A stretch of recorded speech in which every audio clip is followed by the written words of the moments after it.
Hello students, welcome back to my YouTube channel commerce study. इस video में हम पढ़ेंगे कि सेल्स मैनुअल क्या होता है।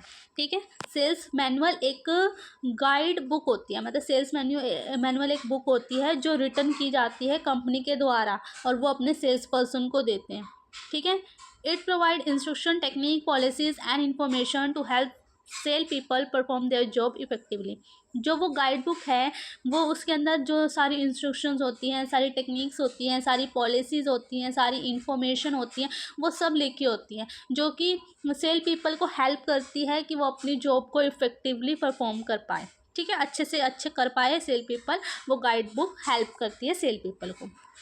उसके बाद है फीचर्स ऑफ सेल्स मैनुअल। जो ये सेल्स मैनुअल है ये किस तरीके की होती है, क्या फीचर्स है उसके। ठीक है, पहला है रिटन डॉक्यूमेंट। जो ये सेल्स मैनुअल जो गाइड बुक होती है ये रिटन फॉर्म में होती है। ठीक है, और सेकंड है ट्रेनिंग टूल, और ये सेल्स पर्सन के लिए एक ट्रेनिंग टूल के लिए भी काम करती हैं, क्योंकि जो सेल पर्सन है वो क्या करेगा, उस गाइड बुक को पढ़कर उसको पढ़ने की वजह से उसको हेल्प मिलेगी और वो सीखेगा कि कैसे कैसे वो प्रोडक्ट को बेच सकता है। रेफरेंस गाइड, रेफरेंस गाइड में मतलब रेफरेंस गाइड ये एक तरह से ये बुक को सेल पीपल यूज़ कर सकता है कस्टमर को समझाने के लिए। ठीक है, फोर्थ है स्टैंडर्डाइजेशन। स्टैंडर्डाइजेशन का मतलब होता है ensure all cell person follow the same process, और उसमें जो गाइड बुक है उसमें सारे प्रोसेस वगैरह भी लिखे होते हैं जिसकी वजह से सारे के सारे सेल पर्सन उस सेम प्रोसेस को फॉलो करते हैं।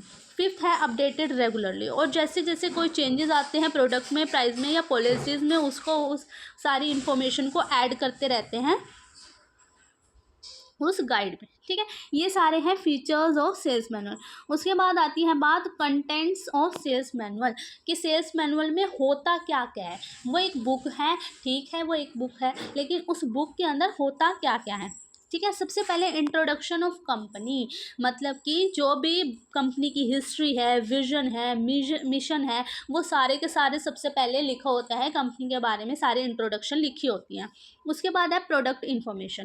कंपनी की इन्फॉर्मेशन के बाद क्या है, जो प्रोडक्ट है उसकी इन्फॉर्मेशन लिखी होती है कि उसके क्या फीचर्स है, प्रोडक्ट के क्या यूजेस है, क्या एडवांटेजेस है, क्या प्राइसेस है। उसके बाद आती है थर्ड सेल्स पॉलिसीज। उसके बाद उसमें सारी सेल्स पॉलिसीज़ लिखी होती है कि कितना डिस्काउंट्स दे सकते हैं, क्या कितना कितना डिस्काउंट है किस प्रोडक्ट पे, क्या क्रेडिट टर्म है, क्या रिटर्न पॉलिसीज़ है। उसके बाद आती है सेल्स टेक्निक्स। सेल्स टेक्निक्स क्या होती हैं, steps in personal selling, handling objection, closing sales. Sales techniques का मतलब होता है उसमें ये टेक्निक्स लिखी होती है जिसको पढ़ के सेल्स पीपल उन टेक्निक्स का यूज़ करके पर्सनल सेलिंग में उसको हेल्प मिलती हैं। वो स्टेप्स यूज़ करता है, वो ऑब्जेक्शंस को कैसे हैंडल करे, वो सारी इन्फॉर्मेशन यूज़ करता है। सेल को कैसे क्लोज करे, ये सारी इन्फॉर्मेशन उस गाइड बुक में लिखी होती है। सेल्स एरिया, सारे एरियाज़ में लिखा सारा एरियाज़ के बारे में लिखा होता है। डिवीजन ऑफ टेरिटरीज़ के बारे में, कस्टमर की क्लासिफिकेशन की, कितने तरह के कस्टमर होते हैं, ये सब कुछ उसके अंदर लिखा होता है। सेल्स पर्सन ड्यूटी, कि सेल पर्सन की क्या क्या ड्यूटी है, कि डेली रिपोर्ट करना।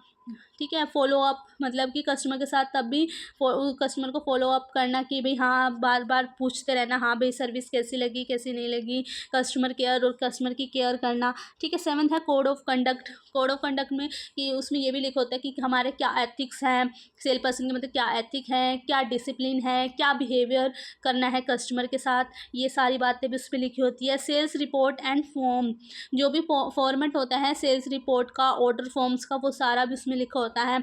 इंसेंटिव्स एंड रिवॉर्ड, कि कितना इंसेंटिव मिलेगा, कमीशन, बोनस, परफॉर्मेंस इवैल्यूएशन, वो सब भी लिखा होता है।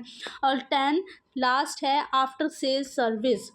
उसके बाद मतलब सेल करने के बाद भी जो सर्विस प्रोवाइड करनी है, वो गाइडलाइंस, वो फॉलोअप, कैसे कस्टमर को सेटिस्फाई करना है, वो सारी गाइडलाइंस भी लिखी होती है। ठीक है, एक सेल पर्सन के लिए क्या क्या इम्पोर्टेंट हो सकता है, मतलब कंपनी की इन्फॉर्मेशन, प्रोडक्ट की इन्फॉर्मेशन, मतलब सारी जानकारी जो भी है उस गाइड बुक में लिखी होती है। उसके बाद आती है इम्पोर्टेंस ऑफ सेल्स मैनुअल, कि सेल्स मैनुअल जो वो गाइड बुक होती है उसकी इम्पोर्टेंस क्यों है, ज़रूरत क्यों है उसकी। ठीक है, helps in training and development of sales staff. जो ये गाइड बुक है ये क्या हेल्प करती है, ये हेल्प करती है सेल पीपल को ट्रेनिंग देने में, उसके डेवलपमेंट कराने के सेल्स स्टाफ के। ठीक है, reduce mistake and confusion in selling, और क्या करती है ये मिस्टेक्स को कम करती है और कन्फ्यूजन जो होती है सेलिंग करते टाइम सेल पर्सन को, उन सबको डाउट्स को क्लियर करती है। Improve efficiency and confidence of sales people. ये एक सेल्स पीपल की एफिशिएंसी को बढ़ाता है, इम्प्रूव करता है, और सेल पीपल के अंदर कॉन्फिडेंस बिल्ड करता है कि उसको इन्फॉर्मेशन मिल जाती है सारी की सारी, कि उसको कौन से मेथड टेक्निक्स यूज़ करने चाहिए और कौन कौन सी क्या प्रोडक्ट की इन्फॉर्मेशन है, यह सारी जानकारी उसको उस गाइड बुक में मिल जाती है। Provide uniformity in dealing with customer, ठीक है, और यूनिफॉर्मिटी मिल जाती है उसको कि भाई वो गाइड बुक है उसके हिसाब से ही उसको चलना है और डील करना है कस्टमर के साथ। Act as a motivational tool by showing career growth opportunity, और ये जो गाइड बुक है सेल पीपल के लिए एक एज ए मोटिवेशनल टूल काम करती है, ठीक है, जो कि उसको करियर में ग्रोथ में अपॉर्चुनिटीज़ दिलाती है, ठीक है। ये होती है इंपॉर्टेंट, सेल्स मैनुअल बहुत इंपॉर्टेंट होती है सेल्स पीपल के लिए, वो हेल्पफुल भी होती है, ठीक है। इस वीडियो में इतना ही, फिर मिलते हैं नेक्स्ट वीडियो में, बाय।